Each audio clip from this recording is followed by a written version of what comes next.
Let's go to a mystery movie. We got 4 options. One is the least likely. One is more of a wild card. Like, if they did, that'd be crazy. One, I'd say, is a 75% chance. And then one is the one everyone hopes it is, including myself. I need to tie my shoe, but we ain't got a lot of time. Let's go.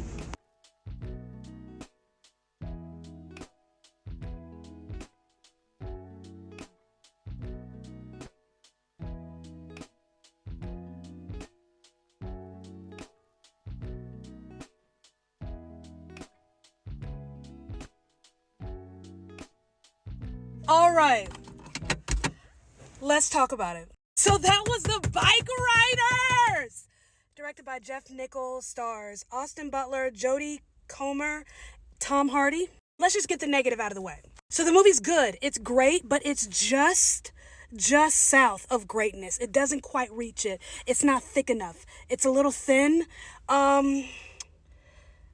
It's almost a little too easy for the meat of the story, if that makes sense. It's honestly it. That's it. It's just, it's reaching for greatness. It doesn't quite reach it, but the movie's good. The movie's great. It's just south of greatness. That's it. Honestly, that's the most negative thing that I could think to say about the movie. It's just not quite hitting its goal. That being said, so this is based on a photo book of the same name by a dude named Danny Lyon. He photographed Outlaws MC, a motorcycle club out of Illinois. Much of the cinematography, the photography, the framing, and whatnot in this movie are recreations of some of those photos. It's actually kind of sweet, but you don't really know that until the end. But it's still kind of sweet once you realize, oh, that's what that is, that's what that is, that's what it is. At least it was for me. Having watched the movie and then comparing it to the marketing for this movie is very interesting because Austin Butler was the big push here. I mean, homie's on the rise. He is the heartthrob. I mean, he's basically this generation's Brad Pitt. So it makes sense that when marketing this movie, they would push him. But interestingly enough, Jodie Comer, who is our lead actress, she is the lead. Everyone else really is more supporting. But this is her movie. She runs this movie. She carries this movie. And my God, she's fantastic. I'm obsessed with her. She is English. And this is her first, this is her first dipping of the toes in American cinema. And she's fantastic. She's so good. Her, Tom Hardy, and Austin Butler, when they were in a room together, their personalities, their characters were so different. And yet there was this balance. It was just expert casting.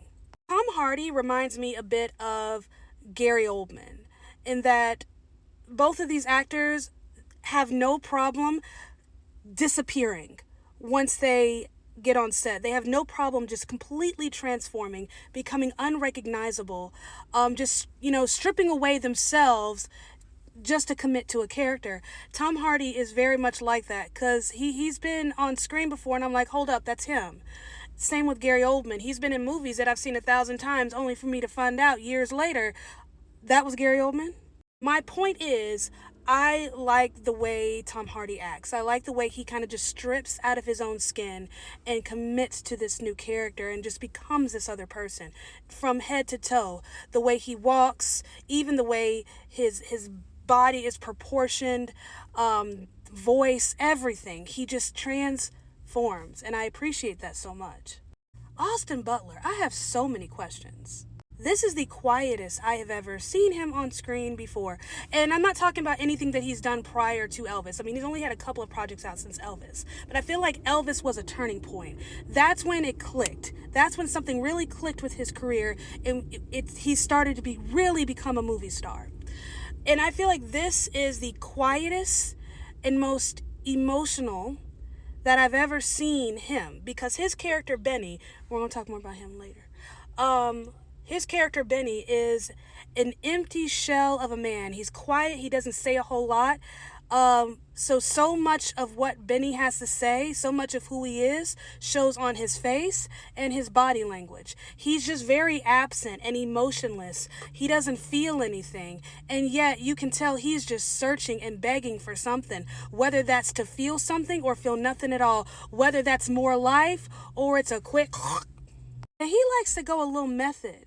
You know, dangerously so. That's why his voice sounds like that. Like, his vocal cords are permanently damaged because of the 2 years of work he did on Elvis.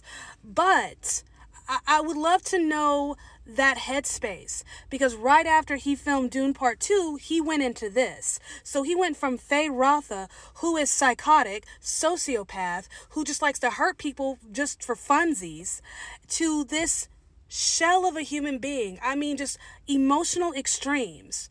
I would love to know how he got from A to B and how he plans on getting back to himself. The pacing tickled my brain in the best way. It's kind of non-linear up until a point. This movie is a recollection of story. What is the film version of an epistolary? That's kind of what this is, because this story is being told from the perspective of Kathy, played by Jodie Comer, who is being interviewed by Danny Lyon. So we're getting kind of scattered thoughts here and there as she's telling the story the best way she knows, because she only saw so much. So in a way, she's a bit of an unreliable narrator, because so much of what we're seeing is based on rumors or stories that she's heard. So it's a very tangled mess of a story, but not in a bad way. It's a web. It's an interesting little web, in that we have this center here who is Kathy, and she's taking us in multiple different directions. And then we get to a point where the story hits a line. It's like we have different directions that the story is taken, and then it converges at a fork, and then we go straight. Does that make sense? I feel like I'm making sense. So, and then it becomes linear, and we start to get kind of like that last third of the movie is where she settles into a groove and really starts to tell a story that kind of makes sense, where she's not jumping back and forth. But it's at this point in the story where it takes an emotional toll for her. It's at this point in the story where it becomes personal, and she really starts to not just tell the story of these boys, but her own story. The movie starts off intense. The first person we see is Austin Butler. If watching that man walk away was a sport, I'd earn a scholarship, because, oh my God, he is so damn pretty. Those pretty blue eyes, those long fingers. God, the eye contact. Book Talk Girlies. Benjamin Cross. You want him. You want him. That was a tequila shot of stupid masculinity and testosterone. And thank God, Hollywood trying to service this cheap platter of beta fish males talking about, this is what you want, ladies. No, the hell it's not. I said this months ago, but the MC trope is basically Peter Pan on a motorcycle. And hell yeah, I'd ride to Neverland on a Harley.